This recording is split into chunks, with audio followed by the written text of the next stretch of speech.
Mr. President. Senator from Kentucky. I ask unanimous consent that the following interns in my office be granted floor privileges until May 20th, 2022.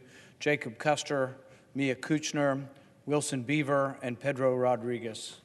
Without objection. Mr. President, I move to discharge the Committee on Foreign Relations from further consideration of S.J. Res. 35, a joint resolution providing for congressional disapproval of proposed foreign military sale to the government of Egypt of certain defense articles and services. The motion is pending. According to tradition, King Menes united the two lands of Europe about 5,000 years ago. Although Egypt appears today as a single state on the globe, American foreign policy still treats the country as if it were two completely different lands, one a critical ally of American aid and one a tyrannical nightmare unworthy of American security assistance. A State Department human rights report details how General al-Sisi converted a country into a prison. Among other horrors, Egyptian security forces engage in extrajudicial killings, torture, as well as harsh crackdowns on anyone who wishes to practice the right of freedom of speech. As a result of Egypt's abysmal human rights record, the Biden administration recently blocked $130 million in annual security assistance. At first glance, that might sound like a rebuke to Egypt. Before applauding, though, this supposedly principled act in solidarity with the long-suffering Egyptian people, keep in mind that in the same week, the Biden State Department approved a military sale of Super Hercules aircraft, which are used to airdrop troops and military equipment to the al-Sisi regime for $2.2 billion. So on the one hand, they blocked $130 million. On the other hand, they approved $2.2 billion. In what may be only described as by definition as a slap on the wrist, the $130 million the State Department blocked is only 1/10 of the annual $1.3 billion the U.S. has given to Egypt every year since 1987. In fact, Egypt is one of the largest recipients of U.S. military aid. If the State Department strictly adhered to federal Leahy laws, it would insist that Egypt abandon its despotic ways before Egypt received any more security assistance. This law was named after our colleague, Senator Patrick Leahy. These laws compel the U.S. to withhold security assistance to countries who have committed gross violations of human rights. The Biden administration should strictly enforce the Leahy laws and deny Egypt the American dollars it craves until it becomes a place where human rights are honored and respected. Instead, as punishment for their crime, the ruling class of Egypt will somehow, some way, have to make do with only 90% of what they annually expect in largesse from the American taxpayer. Adjusting for inflation, the decades-long transfer of wealth from America to Egypt amounts to over $41 billion. Of the $41 billion, some estimate that the previous president, Hosni Mubarak, and his family stole nearly half.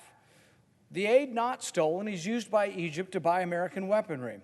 Since 2009, the U.S. has sold Egypt $3.2 billion in fighter aircraft, $1.3 billion in tanks and armored vehicles, $750 million in missiles, $369 million in ammunition, and $328 million in military technology, as well as $240 million in naval craft. As the U.S. prepares for yet another military sale, perhaps we should review how one of our most reliable customers treats their own people. Human Rights Watch reports Egypt's security apparatus has arbitrarily arrested and prosecuted tens of thousands of persons, and that torture crimes against detainees in Egypt are systemic, widespread, and likely constitute crimes against humanity. One such victim of torture is known as Hamza. He was arrested at his home late one night for the crime of participating in a public demonstration. Despite tireless attempts to track him down, his family was unable to locate him for months. Later, it was revealed that the officers who captured him, the officers of the government of al-Sisi, used electric shocks on his genitals, his head, and his tongue. But even that was not enough for al-Sisi's henchmen, who later suspended Hamza from his arms until his arms were dislocated at the shoulder. As a physician, I've treated patients who've had dislocated shoulders. It's a very painful injury. Imagine being hauled up by your own government, suspended by your arms until your shoulders are dislocated, and then when they finally cut him down, they left him on the floor without medical treatment for 3 winter days, without any blankets. Such torture would be virtually unbearable for any man. But Hamza was not even yet a man. He was a 14-year-old boy at the time of his torture and arrest. Hamza is not alone. The stories of other victims appear in Human Rights Watch 43-page report detailing Egypt's systemic torture of children, including a victim as young as 12 years old. In Egypt, journalism is a dangerous profession. The Committee to Protect Journalists ranks Egypt the 3rd worst jailer of journalists in the world, behind only China and Myanmar. Take just a few examples. When a 26-year-old man died in police custody, a prominent Egyptian journalist, Islam El-Khali, was arrested for covering and reporting on the detainee's death. And he is only one of many well-known journalists to be imprisoned for the crime of keeping his people informed.